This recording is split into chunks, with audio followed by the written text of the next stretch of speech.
Republicans are forging ahead with their promise to overhaul the U.S. tax code, even with tricky negotiations ahead and shaky support from key groups. And while most conservatives say that the GOP tax plan is broadly supported, I think we're going to have great receptivity. We've had great spirit. This is not unpopular. Polling says otherwise. Only 33% of Americans say they support the Republican tax proposal, with half saying that they do not. Why?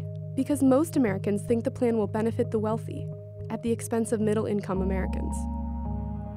Their perception isn't wrong. The nonpartisan Congressional Budget Office said that under the Senate version, taxpayers in the higher income brackets, who earn more than $100,000 a year, will get substantial tax cuts and benefits by 2027. But those earning less than $75,000 a year will be worse off in the long term, largely because of the reduction in federal aid for healthcare, and because the individual tax cuts in the GOP proposal expire in 2026. There are some particularly divisive parts of the plan. One is its provision to lower the corporate tax rate from 35% to 20%.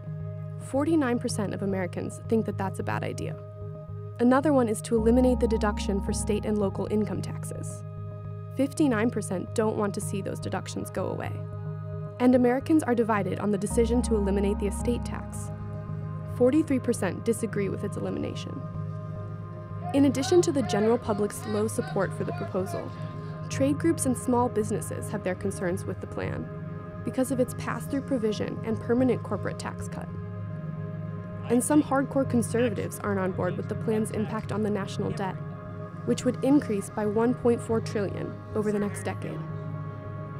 So who does support the tax plan?